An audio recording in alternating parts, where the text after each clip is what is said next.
नमस्कार। आज की इस बेहद दिलचस्प चर्चा में स्वागत है। दुनिया में अक्सर एक होड़ सी मची रहती है। हर किसी को अपनी बात सबसे ऊंची आवाज में रखनी है। ये मान लिया गया है कि जो बहुत ज्यादा बोलते हैं बस वही प्रभावी होते हैं। लेकिन आज ये पूरी की पूरी धारणा बदलने वाली है।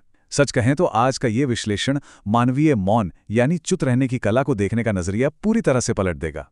मौन कोई कमजोरी नहीं है, बल्कि एक बहुत बड़ी छिपी हुई ताकत है। तो चलिए बिना समय गंवाए सीधे विषय में प्रवेश करते हैं। तो चलिए गहराई में चलते हैं। जब शब्द नहीं बोलते तब निर्णय बोलते हैं। जरा सोचिए, ये कोई आम सा वाक्य नहीं है, बल्कि एक बहुत ही गहरा दर्शन है। आज की इस तेज तर्रार दुनिया में ऐसा लगता है जैसे हर कोई सिर्फ जवाब देने के लिए सुन रहा है, समझने के लिए नहीं। बस लगातार बोलते रहने को ही संवाद मान लिया गया है। लेकिन ये विचार हमें पूरी तरह से रुककर सोचने पर मजबूर कर देता है। असली ताकत हवा में बिखर जाने वाले शब्दों में नहीं, बल्कि खामोशी की गहराई से निकलने वाले ठोस निर्णयों में होती है। जब बोलना बंद होता है तो इसका मतलब ये बिल्कुल नहीं कि विचार रुक गए, बल्कि इसका सीधा सा अर्थ है कि अब विचारों ने असलियत का रूप लेना शुरू कर दिया है। भाग 1। मौन भ्रम बनाम यथार्थ। इंसानी फितरत बहुत अलग अलग होती है। कुछ लोग बहुत मुखर होते हैं तो कुछ बेहद शांत। तो आइए समाज में फैले इस सबसे बड़े भ्रम को करीब से समझते हैं। एक तरफ समाज का वो भारी शोर शराबा है जिसने एक बहुत बड़े भ्रम को सच मान लिया है। अक्सर होता क्या है, जो कम बोलता है उसे कमजोर मान लिया जाता है। लोग सोचते हैं कि उसमें साहस नहीं है, वो डरपोक है, या उसके पास कहने को कुछ है ही नहीं।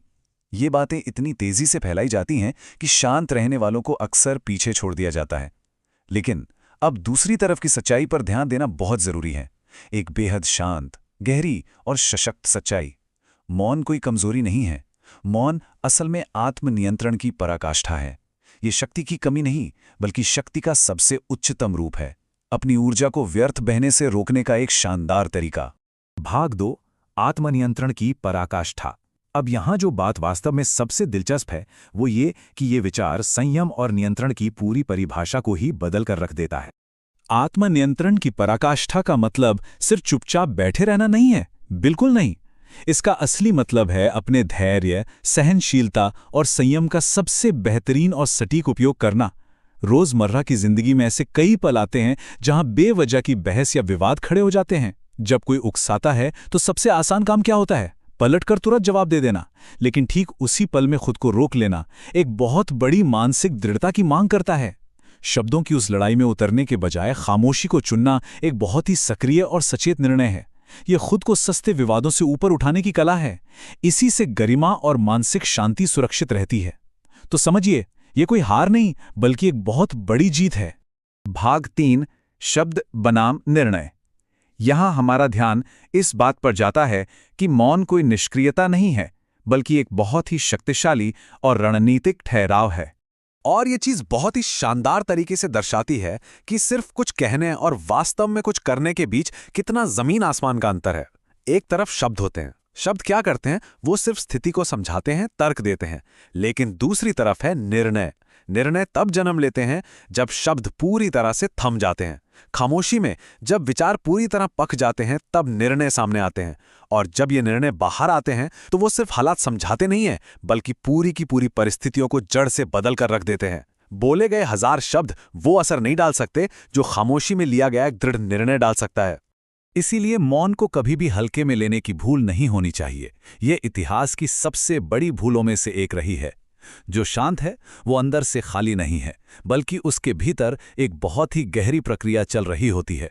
बेकार की बातों को छाना जा रहा होता है और भविष्य के ठोस निर्णयों को गढ़ा जा रहा होता है। ये बिल्कुल तूफान से पहले की शांति की तरह है। शांत पानी की गहराई का अंदाजा ऊपर से नहीं लगाया जा सकता।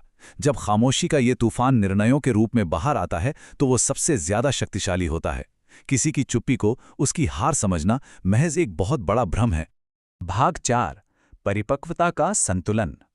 इस पूरी चर्चा का अंतिम और सबसे अहम पहलू, क्योंकि असली ज्ञान पूरी तरह से मौन हो जाने में नहीं, बल्कि सही संतुलन बनाने में है। सच्चे संतुलन के इन तत्वों को समझना बहुत जरूरी है। यही एक परिपक्व इंसान की सबसे बड़ी पहचान है। हर वक्त उग्र रहना, छोटी छोटी बातों पर भड़क जाना, यह गरिमा के बिल्कुल खिलाफ है। लेकिन वहीं दूसरी ओर हर गलत बात को अनंत समय तक सहते रहना और अन्याय पर चुप रह जाना भी तो ठीक नहीं है, है ना? एक परिपक्व व्यक्तित्व इन दोनों अतियों के बीच का रास्ता निकालता है। वो जानता है कि कब पूरी स्पष्टता और दृढ़ता के साथ अपनी आवाज उठानी है और कब मौन को अपना सबसे अचूक हथियार बनाना है। और यही संतुलन एक गरिमापूर्ण जीवन का असली आधार है। तो अंत में एक बहुत ही गहरा सवाल हम सबके सामने खड़ा होता है। क्या प्राकृतिक रूप से शांत स्वभाव को कमजोरी मानने की भूल यूं ही जारी रहेगी, या अब समय आ गया है कि मौन के सच्चे सम्मान और उसकी गहराई को पहचाना जाए? शांत स्वभाव कमजोरी नहीं है, क्योंकि मौन की अपनी एक बहुत ही ऊंची गरिमा होती है। ये एक ऐसा शक्तिशाली और परिवर्तनकारी विचार है जिस पर जरूर गहराई से मनन किया जाना चाहिए।